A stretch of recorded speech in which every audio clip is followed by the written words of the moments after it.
कंगना रनौत जी। धन्यवाद अध्यक्ष महोदय जी। आज से 1 साल पहले हमारे माननीय गृह मंत्री श्री अमित शाह जी ने यशस्वी प्रधानमंत्री श्री नरेंद्र मोदी जी के नेतृत्व में पूरे देश के सामने संकल्प लिया था, घोषणा की थी कि मार्च 31 2026 तक हम ये जो माओवाद है, ये जो लेफ्टिस्ट वामपंथी टेररिज्म है, इसकी जड़ें जो है देश से उखाड़ फेंकेंगे।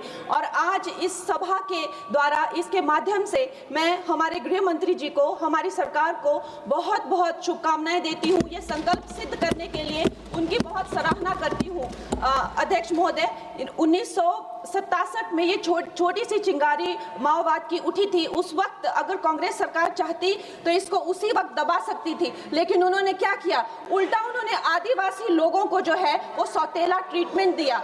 उनके बीच में जो एक वैचारिक दूरियां थी उनको कभी भी उन्होंने खत्म नहीं किया।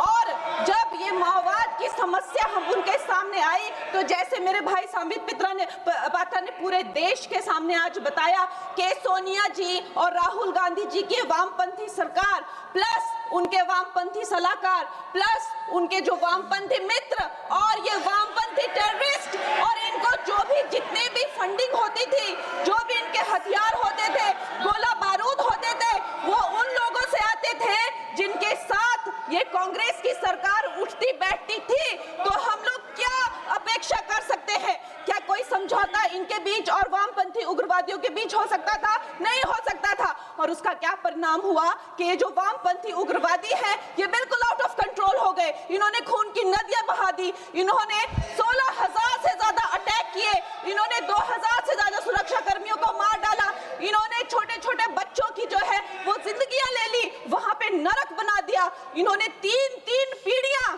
ये जो है नक्सलवाद की जो आग में है जो इन्होंने झोंक दी। और जब इसके अंधेरे में पूरी तरह से जो ये क्षेत्र है जो डूब गए, जिन छोटे छोटे बच्चों के हाथ में लैपटॉप और कलम होनी चाहिए थी उनके हाथों में इन्होंने बंदूकें दे दी। अध्यक्ष महोदय, इन्होंने जब पूरी तरह से उनका भविष्य खत्म कर दिया तो पूरी तरह से अंधकार में तो अपना हाथ झटक लिया। इनको रेड कॉरिडोर बोल के, नो गो जोन बोलकर जो है पूरे देश में बदनाम कर दिया। हम भी फिल्म इंडस्ट्री में हम सोचते थे कि इतने अच्छे जंगल हैं, वहां जाके कोई गांव की शूटिंग करते हैं, अच्छा कोई गाना बनाते हैं, लेकिन उस टाइम की जो व्यवस्था है वो क्या कहती थी, अरे ये जो आदिवासी लोग हैं ये बड़े ही उग्र होते हैं, ये देश के साथ नहीं रहना चाहते, वहां शूटिंग मत करिए। खुद की असफलता छुपाने के लिए इन्होंने पूरे देश से जो है आदिवासी समाज को इन्होंने आइसोलेट कर दिया। लेकिन हमारे प्रधानमंत्री श्री नरेंद्र मोदी जी कहते हैं कि रात चाहे कितनी भी लंबी हो वो रात ही है, सवेरा होना निश्चित है। और 2014 में जब प्रधानमंत्री जी की सरकार आई और आज हम देखते हैं कि उन्होंने एक आदिवासी महिला को जो है वो राष्ट्रपति बनाया, उन्होंने हमारे सुरक्षा बलों को जो है वो सशक्त किया और उनको सशक्त करने के बाद उन्होंने वो रेड कॉरिडोर, वो भयानक नो गो जोन को जो है वापस लिया, वहां पे संविधान स्थापित किया। अध्यक्ष महोदय, मैं एक नई सांसद हूँ, मुझे 2 मिनट दीजिए। और खैर प्रधानमंत्री जी ने क्या विकास किया वहां पर, चाहे वो घर बनवाए हो, चाहे वो नल लगवाए हो, चाहे वो 70 लाख महिलाओं को 1,000 की मदद की हो, 21 किस्तों में 13,000 करोड़ दिए हो, या वहां पर जो है जितने भी काम किए हो वो मैं अगर शुरू कर दूं तो आज दिन से रात और रात से फिर दिन हो जाए तो उसमें मैं नहीं जाऊंगी।